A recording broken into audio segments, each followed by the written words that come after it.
கூட்டத்தை பார்த்தீங்களா கண்ணன்? இதுக்கு முன்னால இப்படி ஒரு பிரச்சாரத்தினுடைய தொடக்கத்தில் இப்படி ஒரு கூட்டம் இதுக்கு முன்னால யாருக்காச்சும் கூடியிருக்கா? அரசியல் நீங்க அரசியல் வரலான்றதுனா புதுசாக கூட்டம் கூடுறது. சில ஆண்டுகளுக்கு முன்பா ஈசிஆரில் ஓவியாவுக்கு வந்து கடை திறந்து வைக்கும் போதும் பயங்கரமான கூட்டம், யாருமே போக முடியல, வர முடியல. இப்போ கேரளா மாநிலத்தில் அடிக்கடி கடை திறப்புக்கு நடிகை ஹனிரோஸ் போகிறாங்க, போகிற இடம்புறான் போகிறான் கூட்டம் சம்பிச்சிடும். என்னங்க இப்படி சொல்கிறீங்க? 2016 ஐயா கலைஞர் உயிரோடு இருக்கும்போதே வடிவேலை வச்சு கூட்டம் போட்டாங்க, மிகப்பெரிய கூட்டம், பயங்கரமான கூட்டம். இதே திருச்சியில் புரட்சி தலைவி அம்மா வரும்போதும் கூட்டம். திருச்சி திணறியது, மதுரை மலைத்தது, கோவை குலுங்கியதுன்னு 3 கூட்டம் தான் திமுக ஆட்சியை தலைகளை புரட்டி போட்டுச்சு. இந்த கூட்டத்தை எப்படி அறுவடை செய்ய போகிறோங்கிறதான் விஷயம். ஒரு கட்சிக்கு பாலிசி ஸ்ட்ரக்சர் இருக்கணும், ஒரு கட்சிக்கு பார்ட்டி ஸ்ட்ரக்சரும் இருக்கணும். இன்னமும் பாலிசி ஸ்ட்ரக்சர்லேயும் அறகுறை, பார்ட்டி ஸ்ட்ரக்சர்லேயும் அறகுறை. அதுக்குள்ளேயுமே நாம் வந்து ஒரு பெரிய பிம்பமாக மாறிட்டோம் சொல்லக்கூடாது. இந்த இந்த இடையூறுகள் வரும், இடர்பாடுகள் வரும்.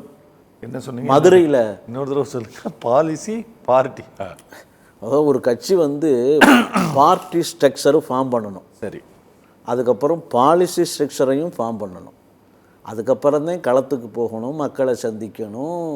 இதெல்லாம் சொன்னாத்தான் புரியும். பாலிசியை கொண்டு போய் சேர்க்க போகிறது பார்ட்டி.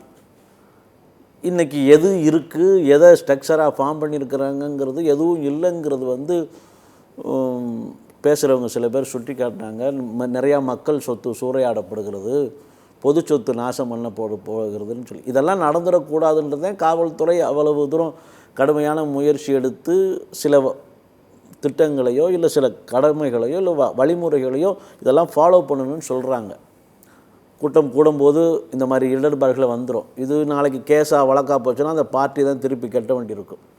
ஆனால் இப்போ அது இல்லை கான்செப்ட். நம்ம எதுக்காக இந்த கட்சியை துவங்கி இருக்கிறோம், எதை கொண்டு போய் இந்த மக்கள்கிட்ட கொண்டு போய் சேர்க்குறோம், இந்த மக்கள்கிட்ட இருந்து எந்த மாதிரி ரிசல்ட்டை பெறப்போகிறோம் அப்படிங்கிறது தான். வெறும் கூட்டத்தை மட்டும் நம்பி ஒரு பயணத்தை மேற்கொண்டால் அந்த கூட்டம் ஓட்டாக மாறுமா அப்படிங்கிறது கேள்விக்குறி. ஏன்னா இதுக்கு முன்னாடி எல்லோருக்குமே கூட்டம் கூட்டியிருக்குது. விஜயகாந்துக்கு கூடாத கூட்டமா, பாக்கியராஜுக்கு கூடாத கூட்டமா, அண்ணன் டி ராஜேந்திரனுக்கு கூடாத கூட்டமா, நடிகர் திலகம் சிவாஜி கணேசன் அவர்களுக்கு கூடாத கூட்டம் கூடும். யார் வந்தாலும் கூட்டம் கூடும். நம்ம அக்கா தீபாவுக்கு கூடாத கூட்டமாக டி நகரில் ஸ்தம்பித்துருச்சு, அந்த ஏரியாவே போக முடியல. சசிகலாமா பெங்களூர்லேருந்து சென்னைக்கு 3 மணி நேரத்தில் பயணத்தில் வந்துடலாம், ஆனால் 28 மணி நேரம் ஆச்சு. அண்ணன் தினகரன் மதுரை மாநாடு போடும்போது பயங்கரமான கூட்டம். ஐயா ஓபிஎஸ் 2017 தர்ம யுத்தம் நடக்கும்போது தமிழ்நாடே அகில உலகத்தில் இருக்க தமிழர்களே. ஆனால் இந்த கூட்டத்தை எப்படி நாம் அறுவடை செய்ய போகிறோம் அப்படிங்கிறதெல்லாம் விஷயம் இருக்குது.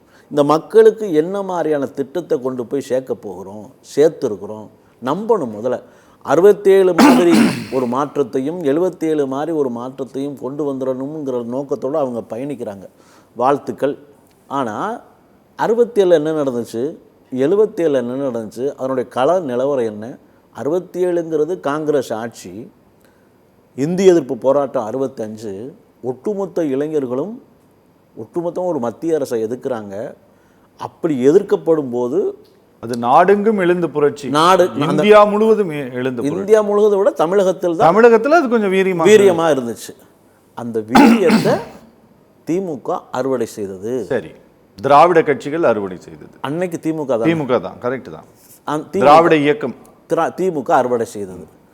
72 புரட்சித் தலைவர் கட்சி ஆரம்பிக்கும் போது எந்த கருணாநிதி அவர்களை முதலமைச்சராக முன்மொழிந்தாரோ அதே கருணாநிதி அவர்கள் ஆட்சி ஊழல் ஆட்சி, அவர் ஊழல்வாதி, பீடி குடிக்கிற கட்டப்பீடிக்கு வழி இல்லாதவெல்லாம் எப்படி கட்டடமாக கட்டுகிறான், மாடி மேல் மாடி வைத்து வாழ்கிறான் என்பதை கேள்வியாக கேட்டது மட்டும் இல்லாமல் ஆளுநருக்கும் மனுவாக கொடுத்தாரு, குடியரசுத் தலைவர்களுக்கும் மனுவாக கொடுத்தாரு, ஊழலை எதிர்த்து பெரிய போராட்டமே பண்ணார். அப்படி ஒரு போராட்டம் பண்ணும்போது திமுக கட்சிக்குள்ளேயே போராட்டம், எம்ஜிஆர் ரசிகர்களை அழிக்க ஆரம்பித்தாங்க. 72 அதிமுகன்னு கட்சி ஆரம்பிக்கும் போது அதிமுக கரைவேஷ்டி கட்டியவர்களும் அடிக்கப்பட்டார்கள். என் கட்சிக்காரர்களை காப்பாற்றுங்க, உயிருக்கு உத்தரவாதம் இல்லைங்கிற அளவுக்கு எம்ஜிஆர் போய் புகார் கொடுக்க வேண்டியது இருந்துச்சு. இதெல்லாம் மீறித்தான் கொடிமர கேஸுன்னே எங்கள் வீட்டிலெல்லாம் பாதிக்கப்பட்டவங்க இருக்காங்க, தமிழ்நாடு முழுக்க பாதிக்கப்பட்டவங்க இருக்காங்க. கொடிமரத்தை திமுக கொடி மரத்தை அதிமுககாரர்கள் வெட்டுவதும், அதிமுக கொடிமரத்தை திமுககாரர்கள் வெட்டுவதும், இதில் வெட்டுக்குத்து நடக்கிறதும், இதில் கேஸில் போய் அலைகிறதும், இப்படி அலைஞ்ச குடும்பமெல்லாம் இன்னமும் உயிரோடு தான் இருக்கிறாங்க. இதெல்லாம் மீறித்தான் ஆட்சிக்கு வர முடியும், மக்கள் செல்வாக்கை பெற முடியும். அதேபோல் புரட்சித் தலைவி அம்மா மதுரை கூட்டம் அறிவித்ததுக்கப்புறம் 7 வெடிகுண்டு மிரட்டல், 11 கொலை மிரட்டல், எங்கு பார்த்தாலும் பதட்டமான சூழ்நிலை தானே உருவாச்சு. மதுரைக்கு நீ வந்துடுவியா, பார்த்துருவோம், நீ வரும்போதே அப்படின்னு. அப்போ இதெல்லாம் நடக்கும், இதெல்லாம் நம்ம சந்திக்கணும். இது ஒரு குற்றச்சாட்டாகவோ ஐயோ இப்படிலாம் எங்களுக்கு எதிர்ப்பு தெரிவிக்காங்களேங்கிறது இல்லை விஷயம். அரசியல்னால் எதிர்ப்பை சந்தித்து வர்றதான அரசியல். எதிர்ப்பு இல்லாமல் எப்படி வர முடியும் அரசியலுக்கு? சோதனையை சந்திக்காமல் எப்படி சாதனையை நிகழ்த்த முடியும்? நீங்கள் பேசியது குறித்து என்ன நினைக்கிறீங்க? அது சரியாக விளங்கல், அதுதான் இப்போ பிரச்சனை. அது என்னத்தை அவர் சொன்னார், சொல்ல வந்தாருங்கிற அதை தான் சொல்கிறேன். பார்ட்டி ஸ்ட்ரக்சர் ஃபார்ம் பண்ணியிருக்கணும், பாலிசி ஸ்ட்ரக்சர் ஃபார்ம் பண்ணியிருக்கணும், இதை எப்படி மக்கள்கிட்ட கொண்டு போய் சேர்க்கணுங்கிற திட்டமிடல் இருக்கணும். இந்த திட்டமிடல் வந்து இப்போ விஜயை பார்க்குறது மட்டும் நோக்கம் இல்லை. இப்போ விஜய் வந்து ஒரு ஸ்டார் இல்லை, அவர் வந்து ஒரு கட்சியினுடைய தலைவர். புரட்சித் தலைவர் ஸ்டாராக இருக்கும்போது அபரிவிதமாக கூட்டம் வந்தபோது கட்சியை ஆரம்பித்த உடனே அவர் பாலிசி சொன்னார். மக்களாட்சி என்பது மக்களால் மக்களுக்காக தேர்ந்தெடுக்கப்படும் ஆட்சி. அந்த மக்களாட்சிக்கு அஸ்திவாரம் மோதல் மக்களுடைய வாக்குரிமை. அந்த வாக்குரிமை மீது எழுப்பப்படுகின்ற அற்புதமான மாளிகை தான் ஜனநாயகம்.